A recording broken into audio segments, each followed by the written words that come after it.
जबलपुर में हत्या की एक ऐसी वारदात का खुलासा हुआ जिसे सुनकर हर किसी की आंखें नम हो गई। घर में माँ बाप, भाई और बहन इंतजार करते रह गए, लेकिन कुल्लू जिंदा घर वापस न आ सका। दरअसल जबलपुर के चरगवा थाना क्षेत्र अंतर्गत ग्राम धरती कछार में रहने वाले कुल्लू बर्मन, जो कि मानसिक रूप से बीमार था, कुल्लू बर्मन के हाथों अनजाने में कुछ दबंगों की मर्सिडीज कार का शीशा पत्थर लगने की वजह से टूट गया और अपनी लग्जरी कार का शीशा टूटना दबंगों को गवारा नहीं हुआ, जिसके बाद मानसिक रूप से बीमार कुल्लू बर्मन को दबंग उसके घर से उठाकर अपने फार्म हाउस ले गए और उसके हाथ पैर बांधकर उसके साथ इस तरह मारपीट की कि युवक की मौत हो गई। युवक की मौत के बाद आरोपियों ने युवक के शव को नर्मदा नदी में फेंक दिया। 1 तारीख को चरगमा में एक रिपोर्ट हुई थी कि कुल्लू बर्मन को वहीं के रहने वाले कुछ लोगों ने अगवा करके उसके साथ मारपीट की है और मारपीट करने के बाद उसकी डेड बॉडी को कहीं डिस्पोज कर दिया है, जिसपे 1 तारीख को ही थाना चरगमा में 365 का अपराध और जब घटनास्थल की सर्चिंग की गई थी तो वहाँ पे कुछ गांजे के पेड़ भी मिले थे, तो उस पर NDPS का मामला कायम किया गया था। और इसी दौरान विवेचना के दौरान हमने 6 आरोपियों को गिरफ्तार किया था, जिनसे रिमांड पे पूछताछ की गई थी और उनने अपने मेमोरेंडम में ये बताया था कि उसको डेड बॉडी को कहाँ चरगवा से शहपुरा के बीच जो ब्रिज है उससे फेंक दिया था। जो डेड बॉडी लगातार 2 दिनों से हमारी टीम ढूंढ रही थी होमगार्ड की और गोताखोरों के साथ, जिसको ग्राम बेलखेड़ी के पास कल रिकवर किया है। हमने उसी अपराध में 302 का इजाफा किया है और अभी तक की विवेचना में 6 आरोपी गिरफ्तार किए जा चुके हैं और 1 आरोपी की अभी तलाश है जिनकी इसके संलिप्तता आई है और आगे जैसे भी साक्ष्य आएंगे हम उस पर आगे कार्रवाई करेंगे। अंतर्राष्ट्रीय महिला दिवस के अवसर पर महिला पुलिस अधिकारियों एवं कर्मचारियों ने यातायात व्यवस्था की कमान संभाली। शहर एवं देहात के प्रमुख तिराहे एवं चौराहे पर यातायात व्यवस्था का सुचारू रूप से संचालन करते हुए यातायात नियमों के प्रति आम नागरिकों को PA सिस्टम के माध्यम से अनाउंसमेंट करते हुए जागरूक किया गया। इस मौके पर स्वयं पुलिस अधीक्षक सिद्धार्थ बहुगुणा ने ब्लूम चौक पर यातायात व्यवस्था संभाल रही महिला पुलिस अधिकारी कर्मचारियों की हौसला अफजाई करते हुए अंतर्राष्ट्रीय महिला दिवस के अवसर पर बुके और गुलाब के फूल भेंट किए। जैसा कि हम सभी को विदित है कि 8 मार्च को होली का पर्व होने से जो अंतर्राष्ट्रीय महिला दिवस है उसे जो हमारी मध्य प्रदेश की महिला पुलिसों द्वारा आज मनाया जा रहा है। इसके प्रतीक स्वरूप जो ट्रैफिक की कमान है वो महिला पुलिस कर्मियों ने संभाल रखी है और इसी के तारतम्य में हमारे जो पुलिस अधीक्षक महोदय जबलपुर सिद्धार्थ बहुगुणा सर हैं, उनने यहाँ आके हम सभी का मनोबल बढ़ाया है और एक मैसेज पहुँचाया है कि महिलाएं किसी से कम नहीं है। अगर हम काम कर सकते हैं तो हम सबसे पुरुषों से भी बेहतर कर सकते हैं। तो आप सभी को महिला दिवस की बहुत बहुत शुभकामनाएं। छावनी परिषद के 25,000 मतदाताओं की मतदाता सूची से नाम कट जाने के बाद आज इन रहवासियों ने छावनी परिषद का घेराव करते हुए प्रदर्शन किया। इस मौके पर बड़ी संख्या में लोगों ने छावनी परिषद कार्यालय के बाहर इकट्ठा होकर प्रदर्शन करते हुए कैंट सीओ को राष्ट्रपति के नाम एक ज्ञापन भी सौंपा और कैंट सीओ से मतदाताओं के नाम जोड़े जाने की मांग की है। इस मौके पर कैंट उपाध्यक्ष चिंटू चौकसी ने बताया कि पिछले वर्ष कैंट क्षेत्र से 45,000 मतदाताओं ने अपना मतदान किया था, लेकिन इस बार की मतदाता सूची में लगभग 25,000 मतदाताओं के नाम काट दिए गए हैं। जो हमारे बगीचे, बंगले, कंपाउंड में पीढ़ियों से 100-100, 2-2 साल से रह रहे, जिनके पास जड़ रजिस्ट्री है, उन लोगों मतदाताओं के नाम काट दिए गए।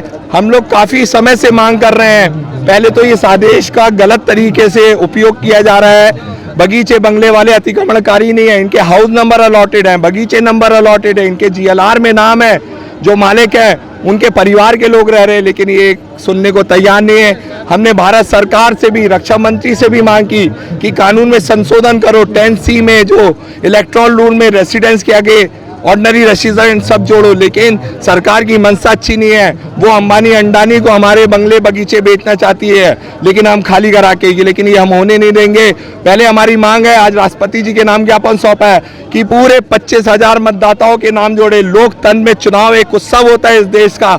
आज आधा छावनी 15-20 हजार वो उत्सव मनाए और वहीं हमारे 20-25 हजार हमारे जो पीढ़ियों के संबंध के लोग वो मायूस बैठे। कांग्रेस ऐसा होने नहीं देगी। ये चुनाव रोका जाए, पहले इन मतदाताओं के नाम जोड़े जाएं और फिर चुनाव कराए जाए। हम जो भी चुनाव में परिणाम आएंगे हमें स्वीकार होंगे, लेकिन आम जनता के नाम पहले जोड़े जाएं। जिले के कुंडम थाना क्षेत्र अंतर्गत सड़क हादसे में 3 नौजवानों की मौत हो गई। खमरिया की पिपरिया भटना टोला और कटनी जिले के तिलमन के रहने वाले 18 से 20 वर्षीय तीनों युवक एक ही मोटरसाइकिल में सवार होकर नारायणगंज जोंज पिपरिया से जन्मदिन की पार्टी करके वापस लौट रहे थे और जैसे ही कुंडम के तुलसानी गांव के पास पहुंचे तभी तेज रफ्तार अज्ञात वाहन ने बाइक सवार युवकों को जोरदार टक्कर मार दी, जिससे कि तीनों युवक उछलकर दूर जा गिरे। इससे दर्दनाक हादसे में 2 युवकों की मौके पर ही मौत हो गई।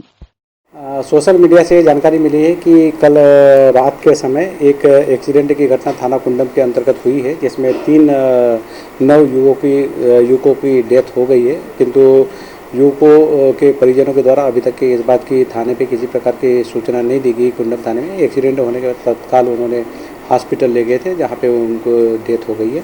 ये बात जानकारी में है। जैसे ही हमारे पास में सूचना अभी आएगी रिटर्न में, उस पर तत्काल हम कार्रवाई करते हुए वैधानिक कार्रवाई करेंगे और जो भी इसमें दोषी होंगे उसके विरुद्ध सख्त कार्रवाई की जाएगी। होली पर्व एवं शब बारात के चलते पुलिस अधीक्षक जबलपुर सिद्धार्थ बहुगुणा के नेतृत्व में flag march police control room Jabalpur से निकाला गया। शासकीय वाहनों से flag march police control room से प्रारंभ होकर घंटाघर, बड़ी ओमती चौक, करमचंद चौक, मालवीय चौक, सुपर मार्केट, गंजीपुरा, लाडगंज थाने के सामने से होते हुए बड़ा फुहारा, कमानिया, कोतवाली थाने के सामने से राजा रसगुल्ला, मिलोनीगंज, घोड़ा नक्कास, अनवरगंज, बड़ी खेरमाई, भान तलैया, प्रेम सागर, शीतला माई, कांचघर चौक सहित जबलपुर कई क्षेत्रों का दौरा किया। इस फ्लैग मार्च में पुलिस के तमाम आला अधिकारी उपस्थित थे। होली और शब बारात और भाई दूज को देखते हुए एवं मार्च माह में होने वाले आगामी त्योहारों को देखते हुए अभी फ्लैग मार्च संपूर्ण शहर में निकाला जाएगा। ये एक संदेश है असामाजिक तत्वों को कि कोई भी गड़बड़ी करेगा तो उसके विरुद्ध सख्त से सख्त कार्रवाई होगी, और एक संदेश संभ्रांत और अच्छे नागरिकों के लिए भी है कि पुलिस उनके साथ है, पुलिस उनके लिए हमेशा अवेलेबल है। रेलवे स्टेडियम में क्रिकेट मैदान पर पहली बार फोर्स कप क्रिकेट टूर्नामेंट का आयोजन किया जा रहा है। इस टूर्नामेंट में जबलपुर सेंट्रल की सभी सुरक्षा बलों की कुल 8 टीमों ने भाग लिया, जिसमें ITBP, MP special force Mandla, army और मध्य प्रदेश जबलपुर पुलिस सहित भोपाल कोटा की रेलवे सुरक्षा बल की टीमों को मिलाकर कुल 8 टीमों ने हिस्सा लिया। पहली बार आयोजित इस लेदर बॉल क्रिकेट प्रतियोगिता का पहला quarter final match Jabalpur police versus Jat 11 के मध्य खेला गया। ये जबलपुर में पहली बार फोर्स कप का आयोजन किया गया था, जिसमें जबलपुर सेंट्रल जो भी फोर्सेस हैं जो यहाँ पे काम कर रही हैं उन सबको बुला करके हमने प्लान किया कि हम एक क्रिकेट टूर्नामेंट करेंगे। उससे कम से कम फोर्सेस का इंटरेक्शन आपस में होगा, जान परिचय होगा और ज़रूरत पड़ने पे हम बेहतर परफॉर्म भी कर पाएंगे, सेवा भी कर पाएंगे।